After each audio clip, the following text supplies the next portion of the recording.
भगवान की कथा भी ये आसानी से नहीं मिलती, एक जगह नहीं, अनेकों पुराणों में अनेकों ग्रंथों में वर्णन आया, लिखा कि ताते मिले पूर्णिमाते मिले सोते भाते मिले जुबती सुखदाई। ताते मिले पूर्णिमाते मिले सुते भ्राते मिले जुबती सुखदाई।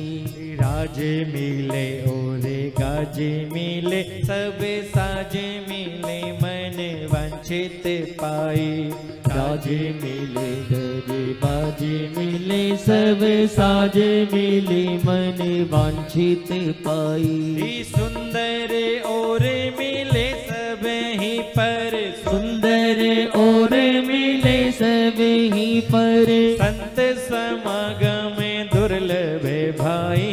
सुंदर और मिले सब ही पर संत समागम दुर्लभ भाई। सुंदर और मिले सब ही पर संत समागम दुर्लभ भाई।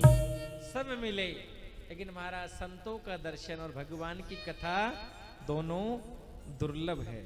भगवान की कथा मिलना और संतों का दर्शन होना, कहते हैं, एक बात ध्यान से सुनना जरा, बोलो हर हर महादेव। हर हर महादेव। कोई संत तुम्हें याद कर ले तो समझना तुम्हारा सौभाग्य है। कोई संत तुम्हें याद कर ले तो समझना तुम्हारा सौभाग्य है।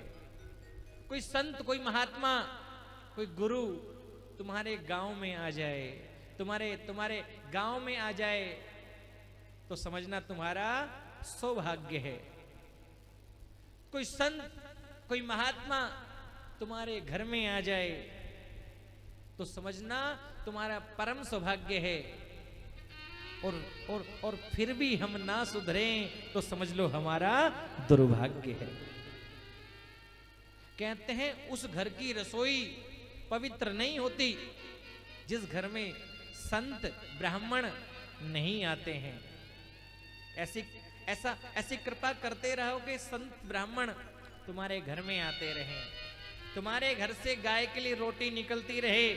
जिस घर से पहली रोटी गाय के लिए निकलती है, अंतिम रोटी कुत्ते के लिए निकलती है। जिस घर में संतों का, गुरुजनों का, ब्राह्मणों का आना जाना होता है, उस घर की रसोई पवित्र मानी जाती है।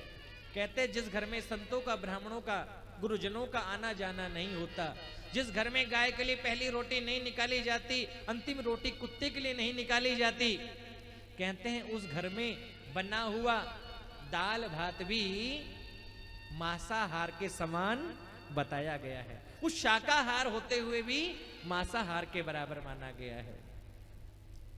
संतों की कृपा जीवन में हो जाए तो कुछ दुर्लभ नहीं है महाराज। लिखा आग लगी आकाश में झड़ झड़ पड़त अंगार।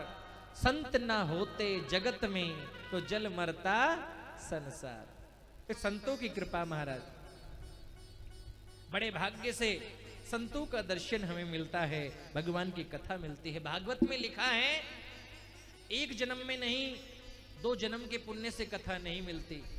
एक जन्म के पुण्य उदय होने पर कथा नहीं मिलती, 2 जन्मों के पुण्यों से भी कथा नहीं मिलती। तो कब मिलती है महाराज जी? लिखा कि भाग्योदयेन बहुजन्म समर्जितेन।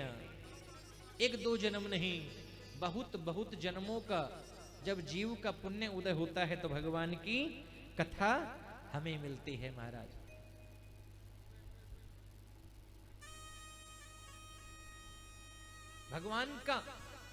भगवान की कथा और संतों का दर्शन, बड़ा पुण्य उदय होता है तब हमें प्राप्त होती है। शिव पुराण में कितने हजार श्लोक हैं? कितने? क्या बात है, आप सुन रहे हो सही से? हाँ, ध्यान रखिएगा। 24,000 श्लोक और कितने अध्याय हैं? 464। बिल्कुल, मुझे अच्छा लगता है बड़े ध्यान से आप कथा जब सुनते हैं। और कितनी संहिताएं बताई हैं? 7 संहिताओं में पूरे शिव पुराण का वर्णन किया गया है। जिसमें पहली संहिता है विंध्येश्वरी संहिता। कहते हैं पुराण का महात्म इस संहिता में बताया गया है। रुद्राक्ष का जीवन में क्या महत्व है, कौन सा रुद्राक्ष व्यक्ति को पहनना चाहिए, किस रुद्राक्ष के पहनने से क्या होता है, रुद्राक्ष की उत्पत्ति कैसे हुई, एक मुखी रुद्राक्ष क्या काम आता है, दो मुखी रुद्राक्ष पहनने से क्या होता है, तीसरा तीन मुखी रुद्राक्ष क्या क्या फल करता है, चार मुखी पहनने से क्या होता है, पांच मुखी, छह मुखी, सात मुखी, आठ मुखी, सब रुद्राक्षों का जिसमें वर्णन किया गया है।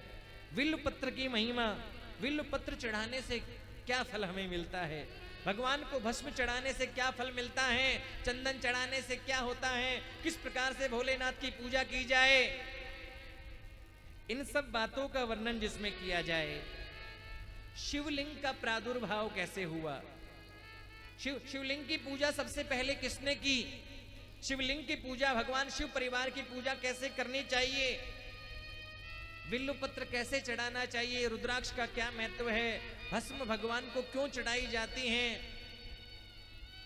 भगवान को दूध, दही, घी, शहद, खांड, गंगाजल चढ़ाने से क्या होता है, ये सब विंध्येश्वरी संहिता में बताया है।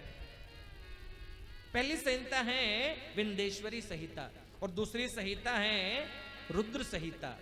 कौन सी, रुद्र संहिता, जिसमें 5 खंड बताए हैं, सृष्टि खंड, सती खंड, पार्वती खंड, कुमार खंड और युद्ध खंड। तीसरी संहिता है शतरुद्र संहिता। क्या नाम है, शतरुद्र संहिता।